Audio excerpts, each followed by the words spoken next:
secara sadar dan ikhlas menyatakan diri akan kembali ke pangkuan ibu pertiwi, yaitu NKRI. Salah satu anggota Tentara Nasional Papua Barat, Organisasi Papua Merdeka, TPNPB-OPM, dan Komandan Batalion Ayosami dari Kodap 4 Sorong Raya, Yeremias Foumair, diberitakan bahwa secara resmi menyatakan kembali kesetiaannya kepada Negara Kesatuan Republik Indonesia, NKRI, pada Kamis 15 Mei 2025. Dalam pernyataan terbuka yang disampaikan di hadapan aparat TNI Polri, tokoh adat, serta masyarakat setempat, Yeremias mengakhiri masa perjuangannya bersama TPNPB-OPM. Ia memilih jalan damai dan berikrar kembali, menjadi bagian dari Indonesia, setelah bertahun-tahun hidup dalam pelarian di hutan-hutan belantara Maibrat, Provinsi Papua Barat Daya. Dinilai, keputusan Yeremias mencerminkan sisi manusiawi dari konflik bersenjata, yang telah berlangsung puluhan tahun di Papua. Dalam testimoninya, Yeremias mengaku bahwa kehidupan di hutan membuatnya jauh dari keluarganya, dan ia merindukan kebersamaan serta kenyamanan hidup sebagai warga sipil. Langkah ini sekaligus menegaskan bahwa banyak anggota OPM, yang sesungguhnya bukan lagi bertempur karena ideologi murni, melainkan karena keterpaksaan, tekanan kelompok, atau kehilangan arah hidup.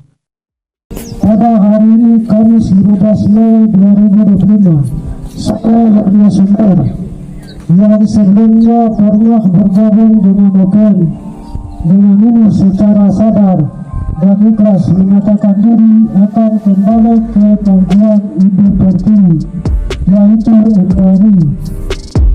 Kepulangan ini diakui strategi pendekatan humanis yang dijalankan oleh Satgas Yonif 501 by Kostrat, di bawah komando Letkol Infantri Yahya Wisnu Arianto. Satgas ini tidak hanya melakukan pengamanan wilayah, tetapi juga membangun kepercayaan masyarakat dengan menyediakan akses dan infrastruktur penting. Kita di sini tugasnya tidak lain untuk menciptakan keamanan, sehingga pembangunan di Kampung Pok ini dapat berjalan dengan baik. Besar harapan kami dengan kembalinya Bapak Yeremias Foumair ke NKRI bisa bergabung bersama prajurit TNI, Satgas 501 Banjaryuda untuk sama-sama menjaga keamanan di kampung, sama-sama menjaga pembangunan, menjadikan Kampung Pok ini menjadi kampung yang nyaman dan enak untuk ditinggali. Penyerahan diri Yeremias bukanlah peristiwa terisolasi.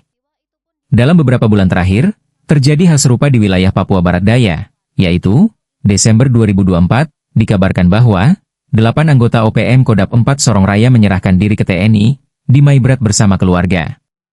Kemudian juga, pada Mei 2024, sebanyak 29 ex-OPM di Maibrat diberitakan berikrar setia kepada NKRI. Mereka mengaku bergabung karena tekanan kelompok, namun ingin kembali hidup normal dan menyekolahkan anak-anak mereka.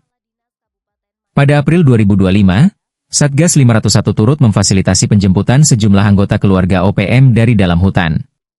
Data dari Kementerian Koordinator Politik, Hukum, dan Keamanan RI, Kemenko Polhukam, menyebutkan, sejak 2022, lebih dari 200 mantan anggota TPNPB OPM di Papua telah kembali ke NKRI. Berkenaan dengan hal ini, sejauh ini, belum ada pernyataan resmi dari pihak Komando Nasional, Tentara Pembebasan Nasional Papua Barat Organisasi Papua Merdeka, TPNPB-OPM, terutama dari juru bicaranya, Sebi Sambom. Kembalinya Yeremias Foumair menjadi simbol bahwa pendekatan bersenjata bukan satu-satunya cara menyelesaikan konflik Papua.